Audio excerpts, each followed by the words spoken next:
Welcome to another episode of the Winter Moon Podcast. Let's join David, Nathan, and John as they discuss Force users, how to play with them, and how to play around them.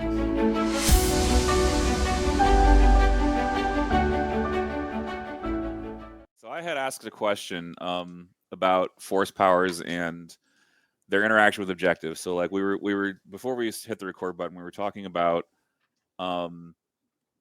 mind trick, like double mind trick, say from like a Yoda, or just mind trick in general.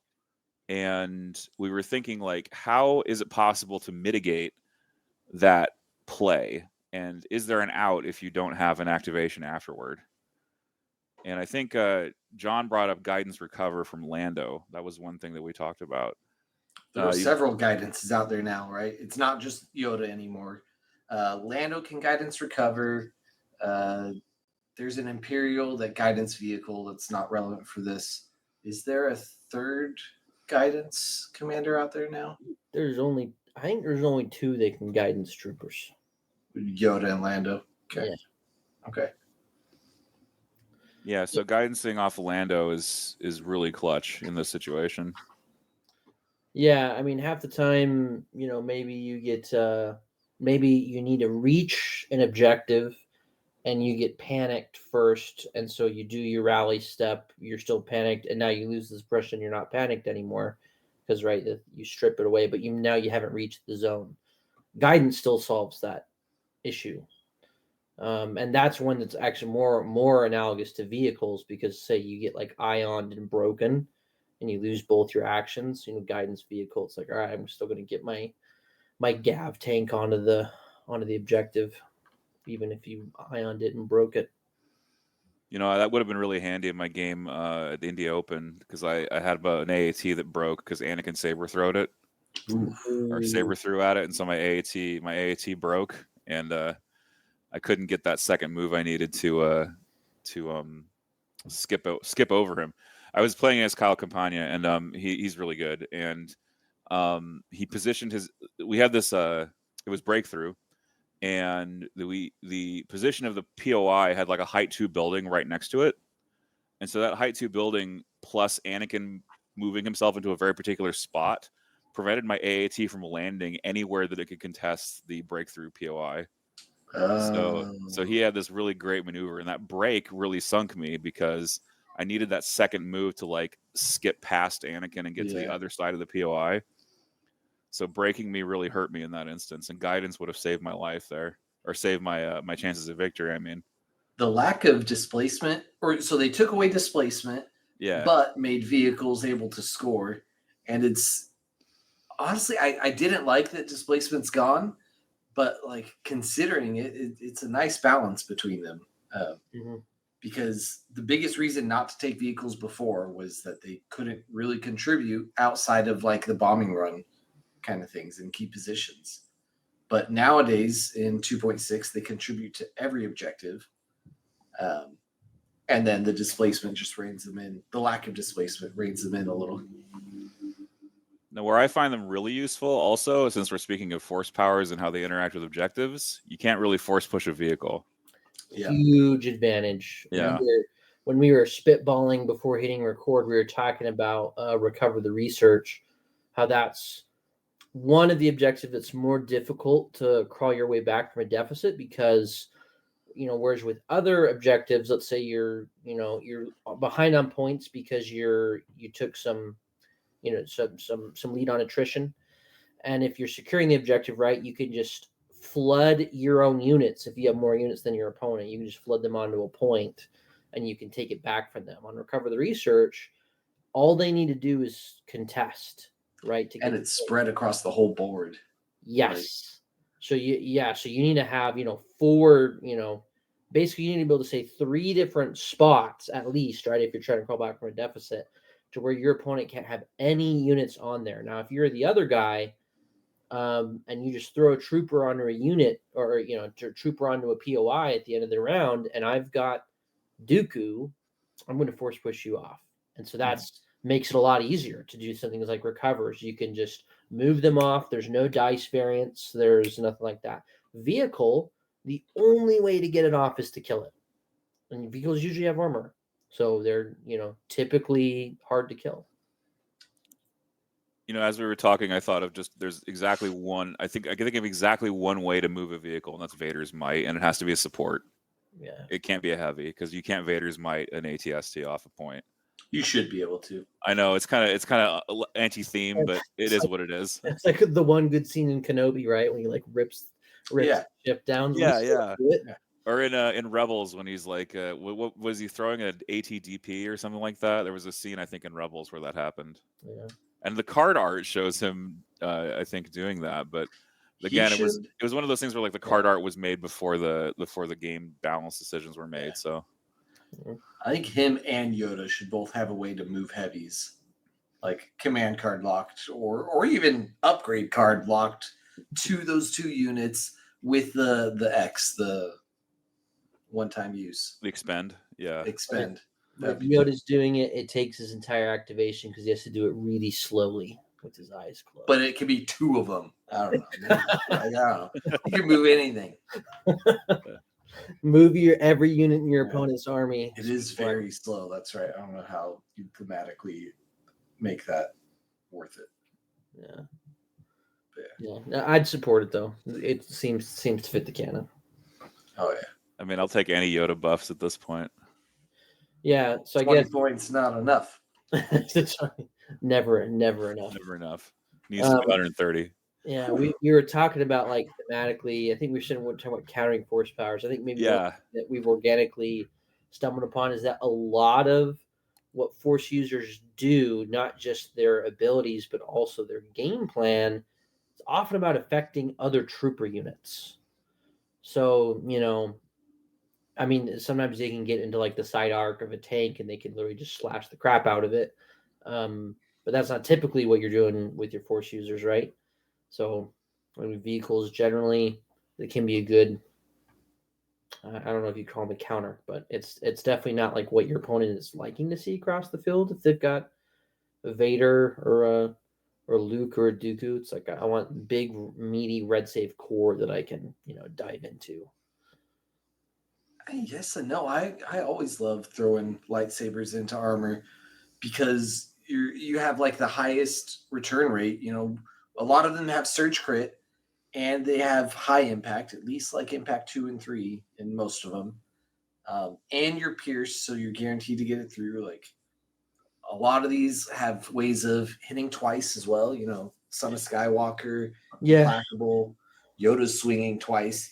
Yoda's putting 8 red dice, impact 4, surge crit.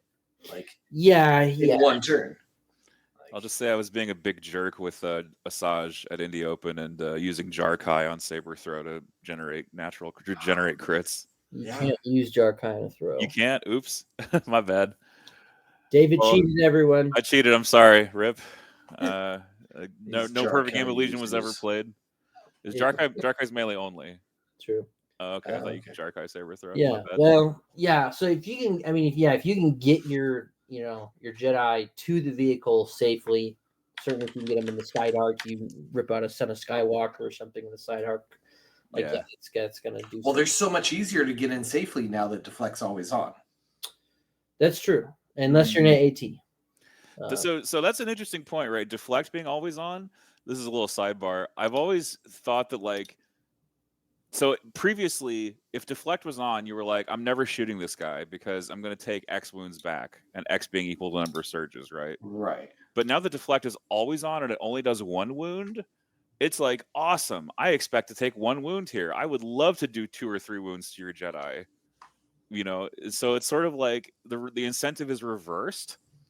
And it's sort of like, I expect to take 1 wound, and that's cool. I'm cool with that, Yeah. Because if I get 2 wounds on your Jedi and you don't have a medic, that's like damage you'll never get back. And I'm thrilled about that. Yeah. So always shoot force users, actually. Shoot them always, or just don't bother with them. Yeah, you pick your poison, but depending on the force user, not bothering with them at all might not be an option. Yeah. I mean, so I was thinking about a game at Indie Open with Vader, and I was playing against Vader Blizzard, and Vader was one of those things where it was like, I pretty much can avoid him because it's Recover the Research that we were playing again, so his power was very limited because he's not very mobile, even with the Infiltrate. Right. So it was sort of like, I can just play Keep Away and move all my stuff faster than he can. And, I had Grievous going speed 2. I had Asajj going speed 2, jump 2. She's going everywhere. And I was basically able to successfully ignore Vader right up until the end. And at that point, I felt like killing Vader was like optional because I was already pretty far ahead. We traded AAT for ATST at that point. Asajj had 0 wounds. Grievous was, he disengaged from Vader and carved up everybody else on the POI with Jedi Arts.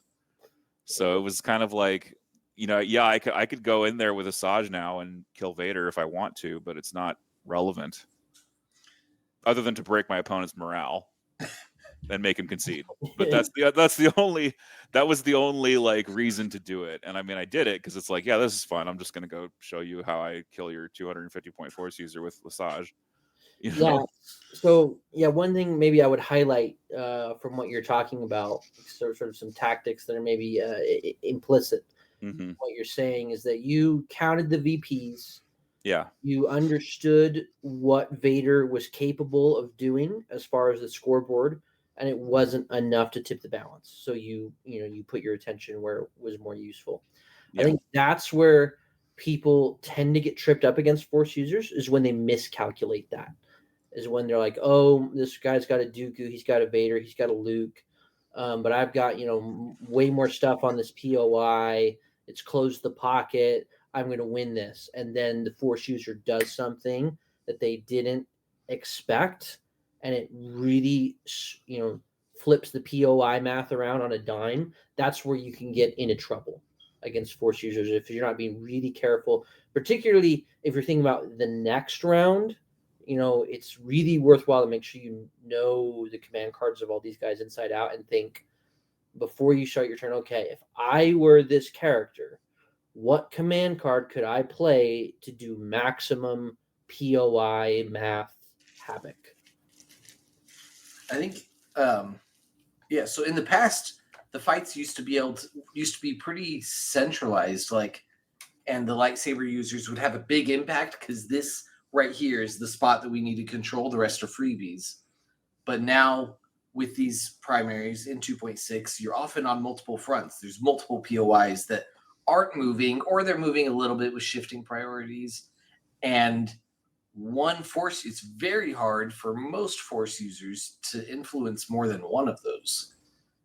I think Luke and Yoda are very good at influencing 2 of them, but even that's a stretch. Sometimes I feel a good Force user play is where you put yourself. You're right. It's very, very difficult to affect 2 simultaneously. Sometimes your Force user can make it seem like they're going to go for one, threatening, and they switch and go for the other. Particularly with something like Force Push. Let's say it's like shifting, where sometimes on shifting, right, the POIs are all worth the same, and sometimes they can kind of get, depending on the game state, can get clustered toward each other in the middle. If you have tunnel vision and you get focused on the one that you're fighting over, and you're like, let's say you've done all the math, like, okay, this is Vader's might. I know that he can Vader's might someone. He's got Force Push. He's got Force Choke. He's got an attack. But I have enough, and let's say you've done the math correctly, and you're like, but I have so many units on this POI that he's not going to be able to beat me, even with all his stuff. But then he just double moves for the other one, and then just Force pushes somebody off, and then now you've got a POI, that one of your home ones that just has nobody on it. Even if Vader doesn't reach it, if he just gets your guys off of it, that can ruin a game. So keeping track of and not getting tunnel vision, right? Like John was saying, making sure you're aware of the multiple fronts. Where can the Force user threaten me? That's a really big part of managing, those ends of rounds. There's a really nice, I really like to do in Recover the Research, to your point. I like to position Yoda just so at the end of turn 1, going into 2, Like if you've got if you proc his there is no try that turn, and he just waits, and he could double speed 3, put 6 suppression on any one of 4 different spots, and your opponent doesn't know where you're going to go, and you have the options, and then force push someone and have your body on there. Like that could potentially like remove 1, 2, 3, like 3 units from there and put you on there. Like you could swing anything. And it's just that's where the power in the force user is. I mean, talking about playing them and playing against them, right? As I think you articulated it well with that example. Because you look at the price tags on these guys, like Yoda, when she gets all the upgrades on there, even with these points cuts, he's probably at circa 200, right? Yeah, probably a little over. And so it's easy to look at that and go 200 points. Well, maybe he's a double force push, but I could just afford to buy 3 units for that, right? The problem is it's the timing. You can't all at once in one activation send 3 units to a POI at the end of the round. Yoda can. At the end of the round, he can dive bomb a single spot, and he carries the weight of 3 units with him. You play size matters not in or size matters sometimes with Chewie, and it's even bigger swing, right? Because you're triple moving across the board, you're bringing each other there, and you're pushing, killing stuff, and mind tricking stuff. Right. Yeah. So that's the power of that force user, right? Think of them as 3-4 units wrapped into one, right? When you're doing that POI math, and make sure you're aware of how far their force powers can reach. Now, non-push and non-like mind trick users don't have that same impact. They could come in and they could be killy, but they can't swing it nearly as much as force users with push and or mind trick. Mm-hmm. That's certainly true. I've had that experience with my Asajj where it's like, I'm good at killing things. I can force choke stuff. I can generate 8 hits semi-reliably. And I have Pierce 2 and I have Saber Throw to influence, to do combat. But again, like she's the most like scalpel of scalpels. Like she's an assassin, which is exactly how she should play. She is not a board control piece necessarily.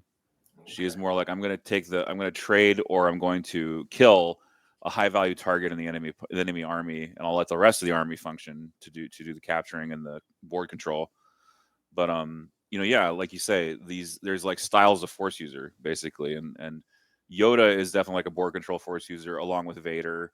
Op Luke does it in some ways with like I Am a Jedi, for example. It's like, I'm gonna go to this point where you really need these 2 units to attack, and I'm just going to shut them off for a turn and see how you fare.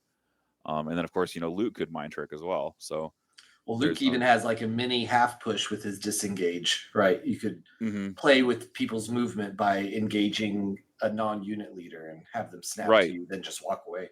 Right. You can do you can snap them off a point with a melee, them starting a melee. Yeah. And then move push again. Someone. Right. And then push someone else, move again, maybe potentially. There's a lot of nasty stuff that Luke can do. And so these are like I think that's like a separate class of force user. It's not like, and when I say that, I've referred to force user classes before. I call them heavyweights. That's like the heavyweight class where it's like, we're usually over 200. We're doing something really, really spicy that affects the victory condition. There's some big swing they're going to do in the middle of the game or at the end of the game that's going to result in the victory. Yeah, I think this, heavyweight, lightweight distinction is good. And a lot of times really it comes down to, is that person taking force push or not? Yeah. I feel like is probably not a perfect rule of thumb. I'm sure someone could come up with an exception. 40 points. Right. But that's a lot of times the difference between whether or not they cost 200 points, right? Is whether you have that 40-point upgrade on there. And I do think maybe that's a good distinction to go down, because having force push versus not having force push really makes a big difference in how you play against them. Absolutely. So we were kind of talking about earlier, kind of like, I think mostly talking about like the heavyweights, right? The ones that run to a POI and carry the weight of 3 or 4 units with them.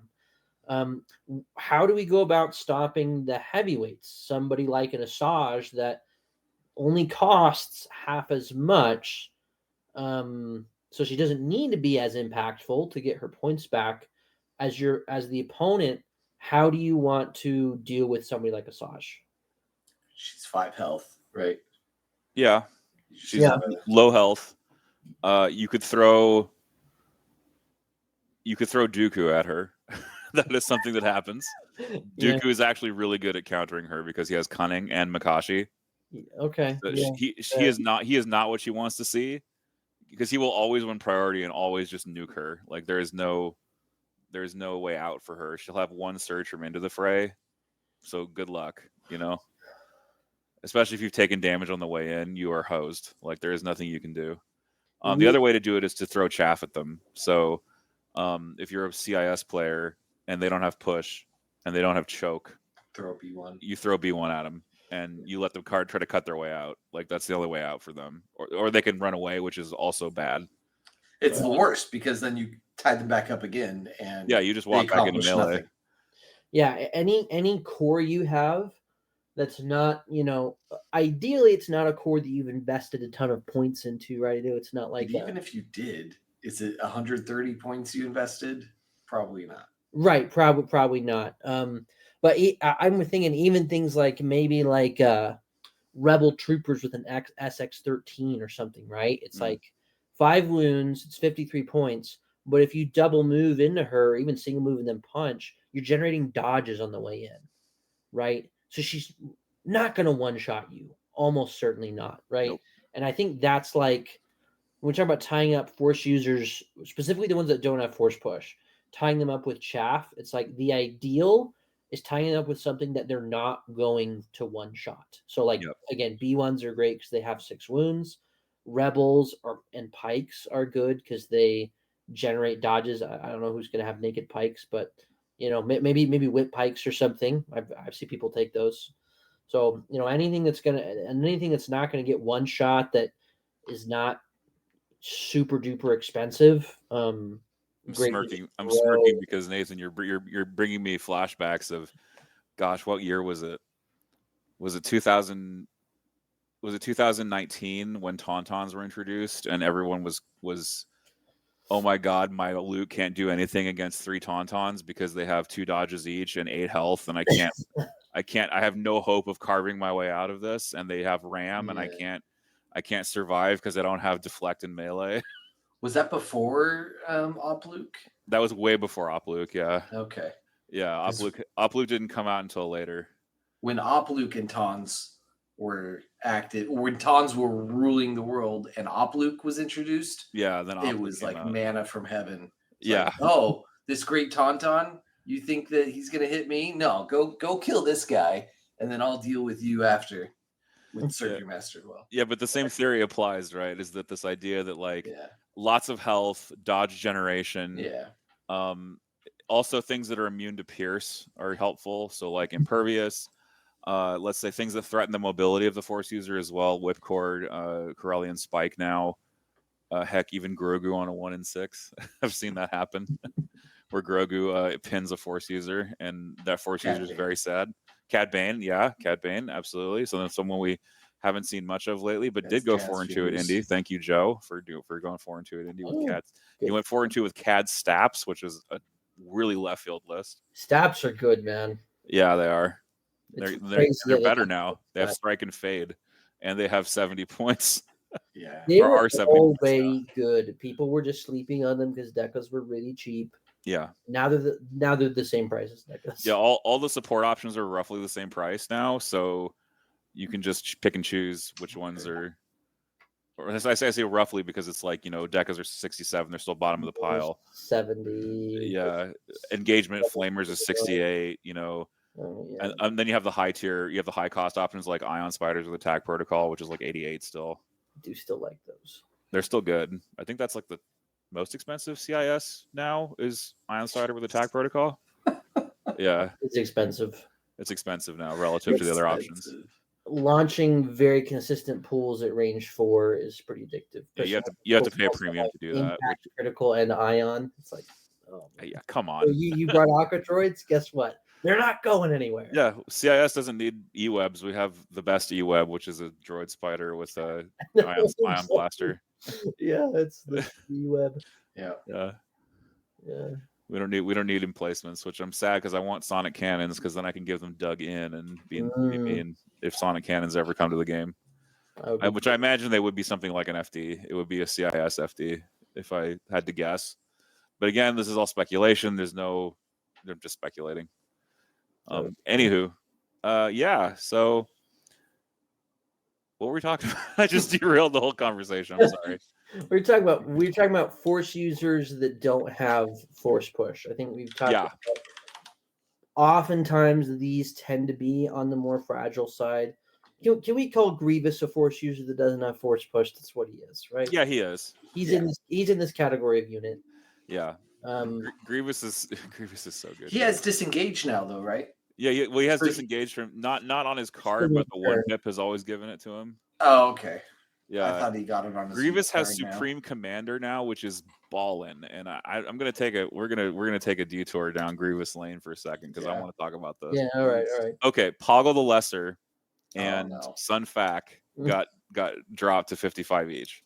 Okay, which is something. That's definitely something.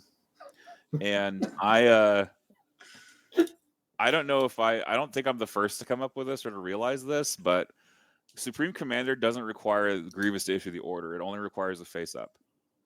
Correct. You're talking about for the ruthless. For the ruthless effect. Yeah. Mm-hmm. And for the surge, and I believe it's the surge generation is when Grievous issues the order, I think. Yes. So that's why I clarified. They were smart to divorce those two. So I realized that Poggle has Entourage B2.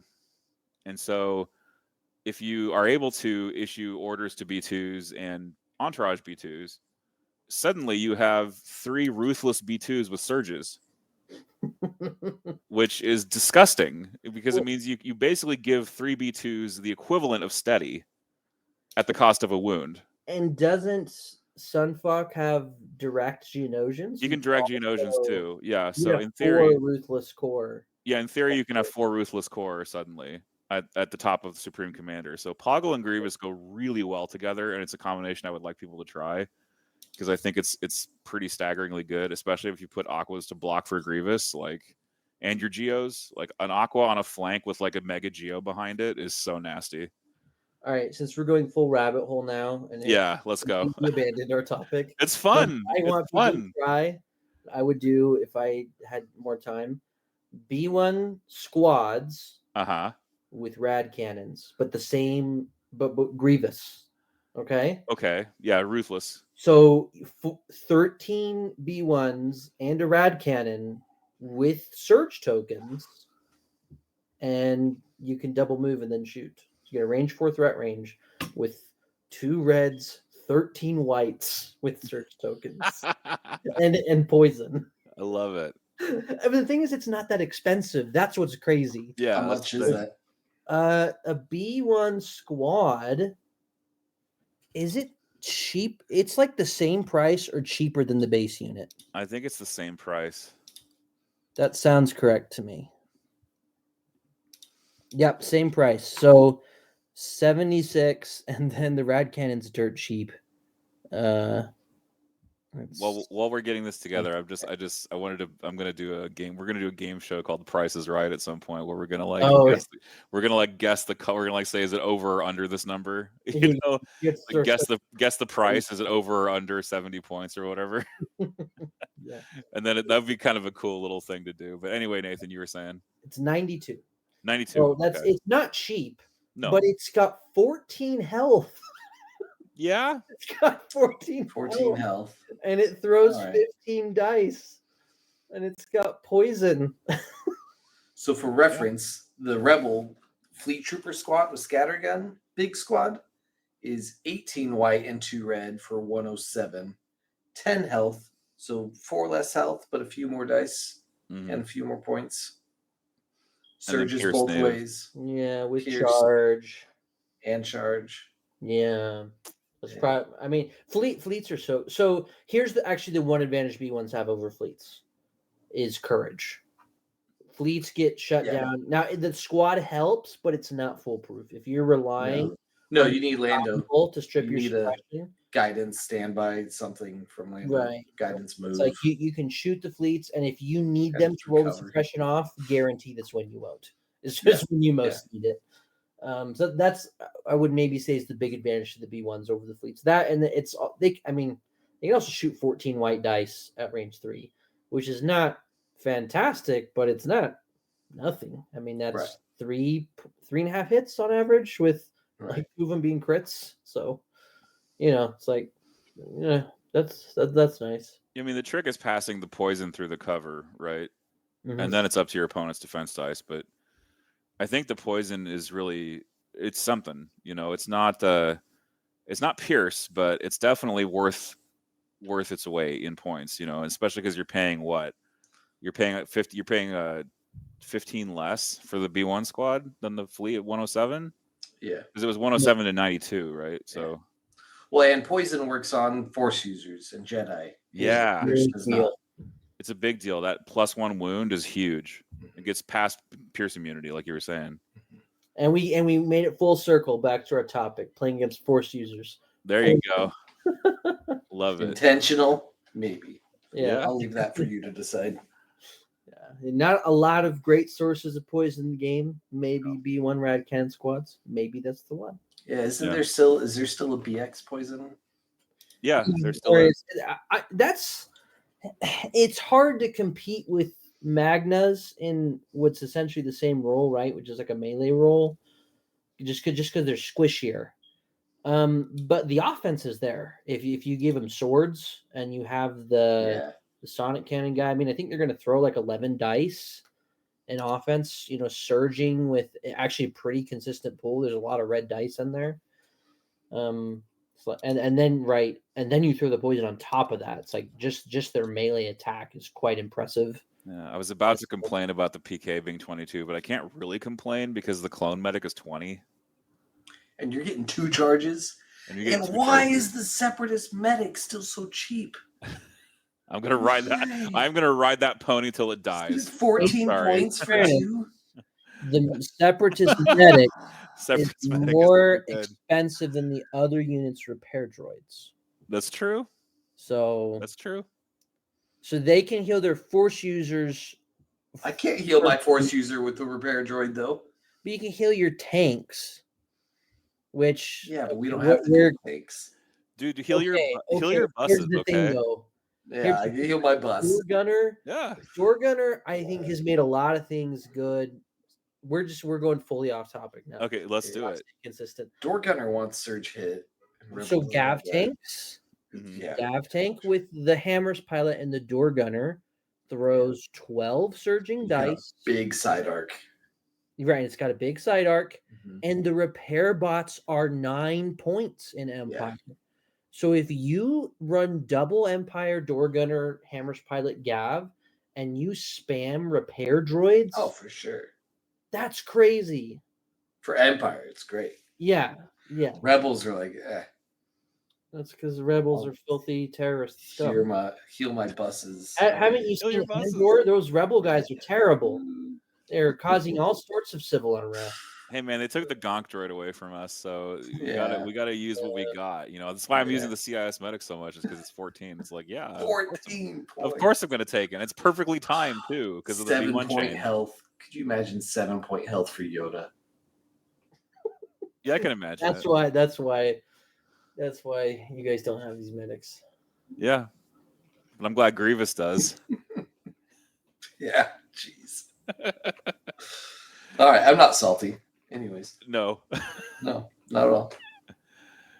Yeah, droids. Yes, you guys talk about how unfair it is they have the cheap medic, and I build snail tank lists, and I look and see how expensive the repair bot is, and it makes me sad. So, God.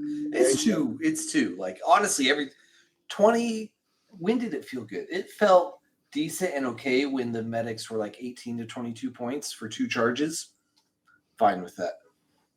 But like 7 points and 14 points. I feel like the CIS medic is gonna go to 18 or something at some point. So in fairness, I'll be the bad guy and defend. I think CIS is really powerful right now. I'm not saying they need buffs, but if you compare to like an Empire medic or a Rebel medic, obviously the big difference is that a medic has far more utility than those other things because you can heal your core. In addition, is that utility though? So maybe Is less that utility? Empire, absolutely. In Empire, it was a huge deal that you could use the medic to heal Vader or your storms or your dewback. Yeah. Like that's actually a very legit part of Yeah. the medic spam strategy was that I'm going to heal anything that gets hurt. Yeah, it's Droids, red if you do saves. that 14 points and Dooku ends up not like being in danger, which hopefully he's not anyway, right? Hopefully you're playing him to where he's not in danger. Mhm. And that ends up being 14 points wasted. Versus with the Stormtrooper army or a clone army, right? If I spend the points on the medic, it will be used like guaranteed. So that's the lame, unsalty argument in favor. I don't know. Even like having the medic, if Dooku's your only heal target, it still helps you because it disincentivizes your opponent from shooting Dooku because now they have to get through 8 health, 8 That's surging block risks. So then the second phase of the plan is knowing that you become hyper aggressive with your Dooku and say, yes, you better. And then he draws the aggro, and the rest of your army gets a free pass. Yeah, exactly. Then he's like, I want to use a bad word. Screw you, pay me. This is what he's saying when he dives into the opponent's army. He's like, because you're like, I'm going to use this medic whether you like it or not. You know? Yeah, it's like I will use it. I will use my medic because 14 points of value. Because I'm a gambler and I like making you play into bad situations because that's part of the competitive game. Yeah, in fairness, I think that often can be a mistake though. It can. One medic does not make you invincible. It has backfired on me before. It can really mess you up. Like all it takes, and let's be honest, Dooku's probably not taking clairvoyance, right? His his 4 slots are too stacked, so it's too competitive. Yeah. If you bomb one roll, it's like, well, there was your medic, right? That one roll where you roll 2 extra blanks, and now you're suddenly, oh shoot, my Dooku's. Right. You can't. Shouldn't be. The medic's gone, and he's already got 2 wounds on him. Right. I mean, I've learned through failure. Yeah, Asajj is really good, but don't think you can tank an arc charge or something like that. Don't think you can tank something like that because you will die. Like it will just happen. Don't assume any unit in the game can tank an arc charge. No, bad batch. I was just about to say as a joke. They'll one your bad batch. All right. Yeah. Yeah. But so you go ahead, Nathan. No, I was just gonna say what I mean. I'll attempt to segue to our topic because we did end up back there. What do you do when your opponent has a very potent force user, someone like a Dooku or a Vader or a Luke or a Yoda that's like a game altering unit, and your opponent puts them in a position where it's like you're gonna have to deal with this if you want to win the game. Let's say close the pot. Yes. Yes. Not staged. Not staged. No. Yeah. I forgot what I was even talking about. That was no. You're right though. You're right though. We exactly. So okay. Well, so seriously, what do we do when an opponent puts the force user in a strong position that's gonna kick your butt? I try and shift after they've spent their burst, their mobility's gone, and I see if I can and try and shift my home base from here to there. I'm like, all right, you can have these 2 units, you can have this point. That point is mine now.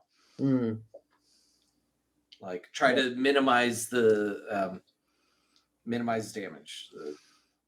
Minimizing damage is huge. Like trying to make it so that it doesn't just sink your ship immediately. Yeah. Like you have to look like, and I mean, like it's kind of, we're kind of saying this, and we kind of learned this from playing the game so much, is like playing to one's outs.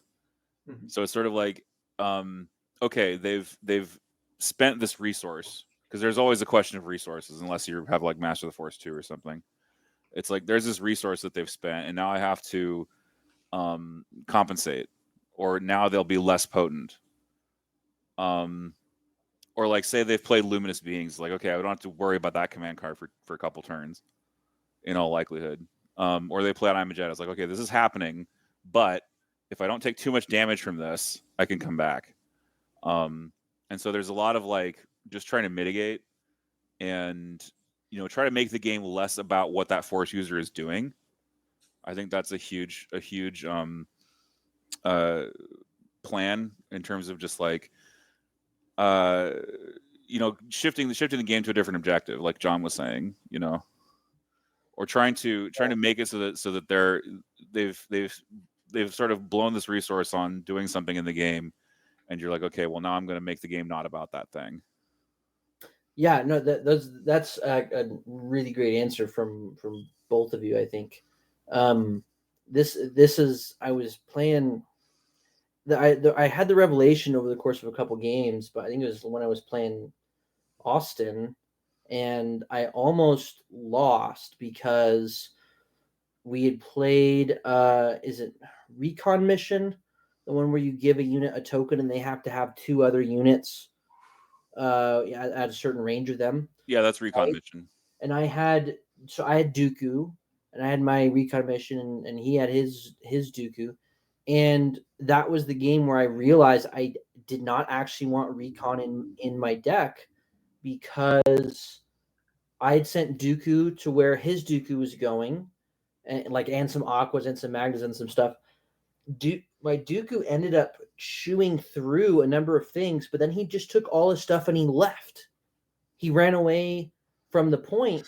And so I remember I almost lost the game because near the later rounds, my Dooku was running along and force pushing this single wound Magna with me. I could not use force choke on it because I needed 2 units alive next to Dooku to score the dang secondary. And me having to keep that stupid Magna alive like almost cost me the game.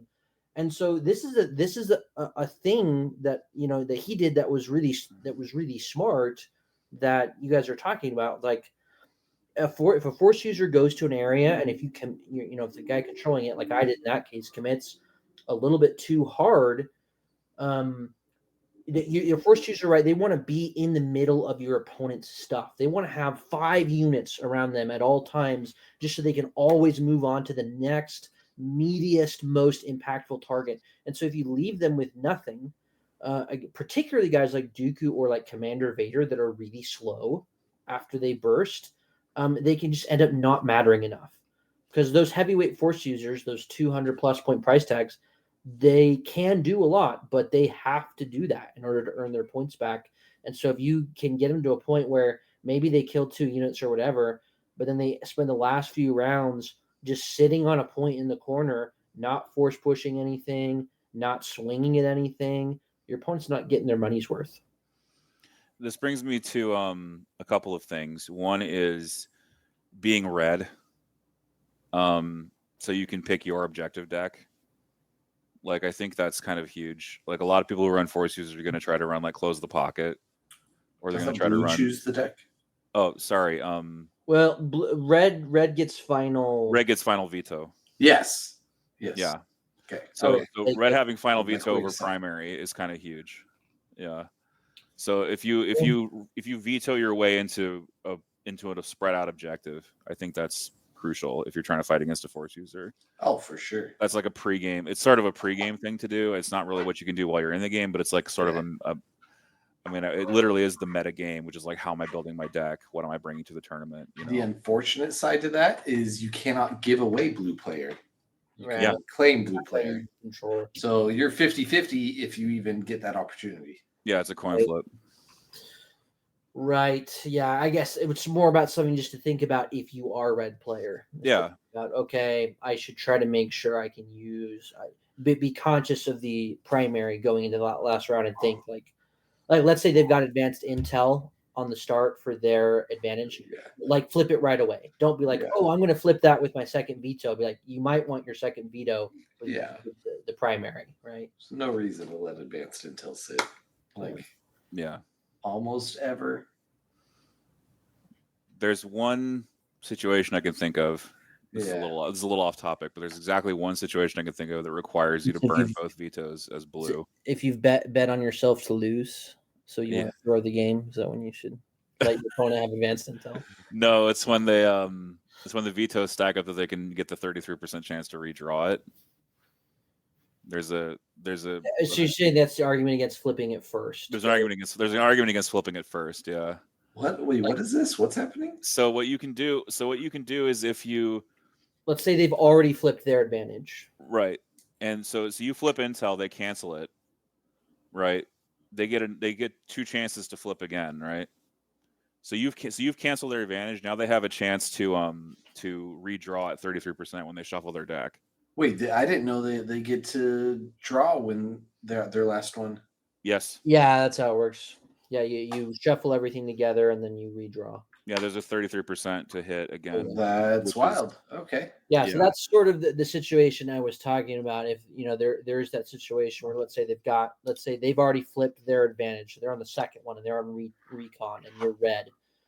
There is that part of you that might think, oh, I should wait to flip intel because I don't want to give them a 33% shot of getting it back, which is usually a good thing to think. But if you know you're really going to want your flip somewhere else, you don't want to end up in a position where for your second veto, now there's for sure 2 bad things on the board, right? You don't want to put yourself in that spot. So if that's a legit, I mean, if you guys have pretty similar battle decks, then just wait, right? Wait to be sure that you can cancel intel. Right. But if you don't, if your battle decks are different, just get rid of intel. Particularly if there's already something bad on the board, get rid of intel. You don't want to risk being in a spot where there's 2 bad things. It's better to have a 33% chance at getting intel than 100%. Exactly. Right. Certainly. Or 100% chance of getting a bad objective, right? Right. There's also those situations where your opponent starts with an advantage. We're kind of, this is again, we're in the weeds, but that's okay because this is really important still for competitive. When you are looking at your opponent's advantage and you know they have a 50% chance, they have a 50-50 to draw advanced if you cancel their advantage, it's good for you not to cancel their advantage. Absolutely. Yeah. I'm not going to help them get it. Yeah, don't do that. No. Unless they have ordnance or strafing run. All right. There's no other advantage that's as detrimental. So you just let them have to spend their veto to cancel it. Do not cancel that advantage. Like that's important to know.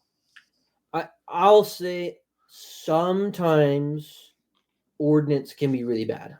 That's true. You can avoid it though. No, but we're saying like if they have ordnance, don't flip it because you give them the chance they might get intel. There are moments. So I say this: the game that I lost at Worlds, my opponent flipped my ordnance into intel, and I was like, "Oh, you!" In my head, I was like, "Oh, you totally made like a big mistake." It ended up he ended up being the right move. I would have much more as the game progressed. Like, yeah, it was great round 1. It gave me, let me delay my activations. I was already out activating him, so it didn't really affect the math much on like getting to shoot him with my critical pieces because I already out activated him anyway.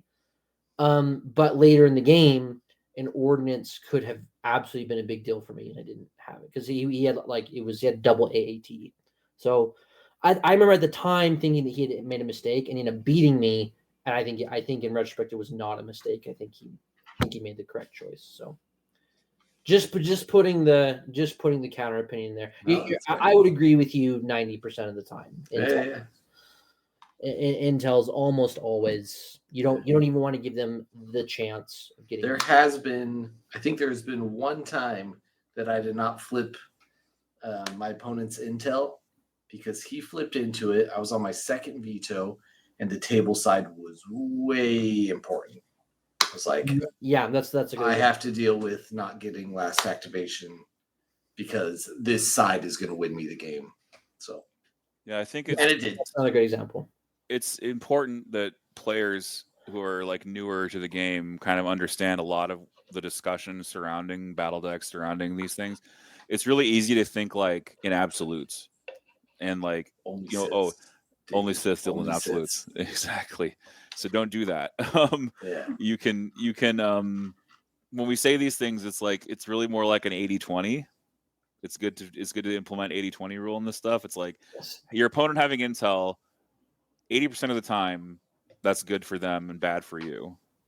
But then there's like that 20% that's sort of like, would it really matter if I'm losing from some other thing that's mitigating it, like John brought up, right? If my table side is wonky, or if I know I'm going to lose on primary because of some list imbalance or some list mismatch, that's what I like to call it. Then yeah, you have to use 80-20 in a lot of these situations, I think. Yeah. Table side. We've been going sort of, if our topic's a straight line, we've been like doing this, right? Been buzzing around it, yeah. Intersecting with it. Yeah. But talking about table side did remind me of that, just because if you have a heavyweight force user, or if your opponent has a heavyweight force user, I'm going to say it's slightly less important for the cheaper force users, just because they're not as integral to the army. But you want to look at the table and think, okay, whether it's you or whether your opponent that has it, you want to think this way. Okay, if I'm moving my Jedi, across the board, what terrain pieces am I going to hide it behind on round 1? Where am I going to be round 2? And then, hopefully by round 2 or round 3, you're in there, right, in the thick of it. But particularly be thinking about like the end of round 1 in particular, right? It's like, where would I hide a Jedi if I were moving a Jedi? And if your opponent has one, you should be thinking about that. You should be thinking about what Jedi they have. Do they have Vader that has infiltrate? Do they have Yoda that is speed 1 round 1, or do they have like a normal Jedi that's moving speed 2 and has jump? And so think, where are they going to be? And if there's a table side that does not have a good spot, and you can stick your opponent with that side, like, that can be a really big deal. Yeah. I was thinking about my game in Indy where the table was semi-symmetrical, and there was a lot of height 2 terrain. But I noticed we were playing breakthrough, and the terrain was very geometric. So there was this big box, and this box had like a smaller box on top. And I was like, oh, that's like higher than a silhouette. I can hide my force user there and just wait to jump down into the enemy point. And so and I was blue at that point. So I realized, oh, this is good for this side. And then on the opposite side, I saw, hey, there's a big piece of area terrain, kind of low to the ground, so it didn't really block line of sight. But I was like, hey, that's a pretty big piece of area terrain. If I can control that, maybe I'll have an advantage. And so that sort of and we were talking about this way before we started, which was like the ability to view the board in a holistic fashion, and like the ability to zoom out and like look at that. That's something that one needs to develop, I think, to progress in competitive Legion, is just like the ability to zoom out and say like, okay, these are like my sort of macro level tactics. It's like, I need to control this space on this objective. If I can control this space, I'm doing a good job here. Where can I put my force user? Where is my tank going to go? A lot of boards, it was like, where is my tank going to go? And it wasn't really that the board designer or the person making the map didn't have an idea about it, but it was more like for me to decide, hey, what can my tank move over? It's like kind of like knowing what your pieces need from the board, if I had to put it in a succinct way. Yeah. Because range gunpowder needs like stuff that's giving them heavy cover but allows them to shoot while being close to the objective. Right. Jedis need LOS blocking in strategic places. Vehicles need like some clear paths somewhere. And they want kill zones where they can shoot the opponent. Where stuff can't hide from them. Yeah. Right.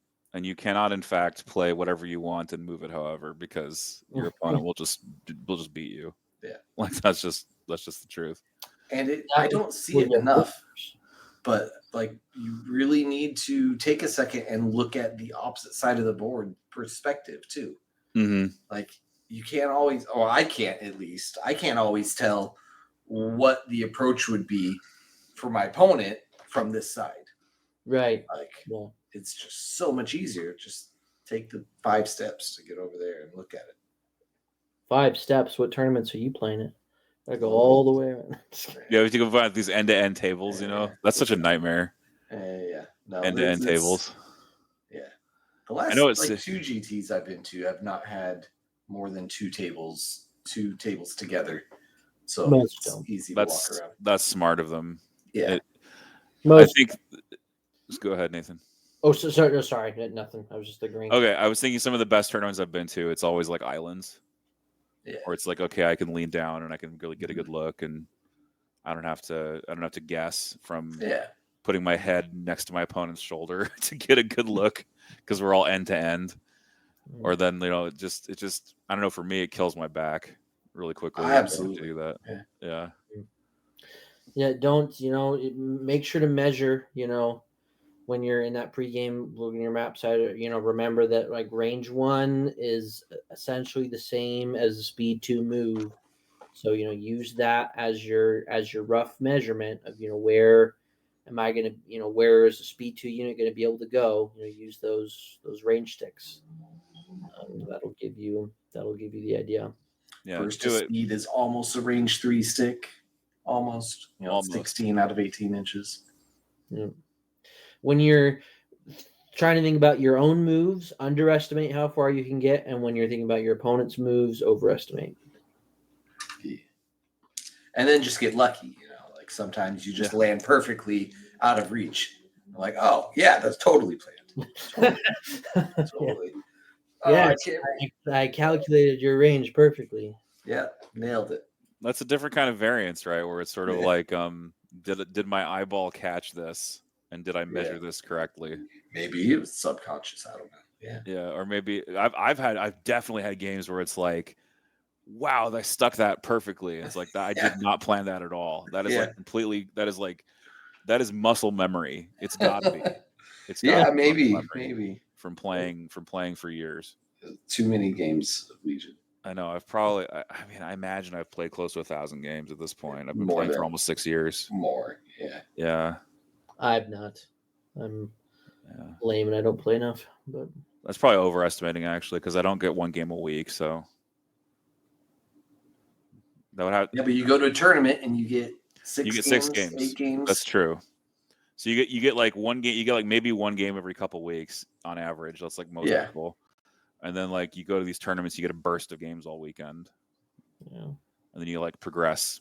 Once you do those 6 games in a row, you progress to like another level, and then you go back to like your 1 game a week, maybe. Yeah. If you average 1 game a week, counting the extra weekend games, but then you factor in the weeks where you don't get a game. 6 years, like 300 games. Mm-hmm. So so 1,000 is probably not 1,000, but maybe 400 or 500, depending on how many tournaments you gone to. If we count the days when I was playing TTS like every couple days. TTS count. We're talking about going around the table. Yeah, we're talking about over the board. That matters way more. Yeah, it's the same. Over the board games is way more important. And you're not getting back problems playing TTS. It doesn't count. You're not like saying, screw it because your back hurts on game 6. Right. The only time TTS matters is when we're tallying mine and Brian's win-loss record against each other. TTS matters because then I beat him. If we count TTS games. Yeah. But then that's all that matters. So we don't need to talk about removing TTS from the tally. That score is irrelevant. Right. Yeah. Well, guys, we've been going for about an hour, and I'm thinking like maybe we can close this down soon. But like, do you guys have any like final thoughts you want to give the community before we do so? Final thoughts. Any big Force user stuff that we pulled out of this? I think we pulled a lot. I think people are underestimating Force Push nowadays and need to. I don't mind if they keep underestimating it because I'm going to keep playing it, but underestimate it at your own peril because it is game winning. Know what your opponent wants to do with their Force user and don't let them do that thing. Vehicle spam is like the best soft counter to Force Push out there, I think. Oh, yeah. Is vehicle spam. It's good. Yeah. Also, vehicles and a lack of cores that are worth hitting. I always hate taking Jedi into B1s. I always hate it because it feels terrible. It's like, I killed 4 B1s with my swipe. Yeah. You cannot, in fact, force push an ATRT, and you probably can't kill it if you only have 6 dice on your saber, or only have 5 dice on your saber. There's a strong chance you cannot 5 die one-shot it. saber. Sabine. Dooku. Yeah, Dooku's red dice, so they're all hitting, but yeah, he's not. Anakin's only got 5 dice. Anakin's only got 5 unless Anakin's taking tenacity. Let's be real. Yeah, but again, your strategy might not be killing Anakin. Although, I mean, well, actually, I take that back. Anakin triggers tempted. You kind of have to make him priority numero uno. Yeah. We can get into this on a different show, but I learned that tempted is absurd, and I hate it. And I disagree, so that'll be a good combo. That'll be a good combo. Yeah. All right, y'all. Thanks for listening. We'll see you next time. Bye. Peace. Bye. Look at that.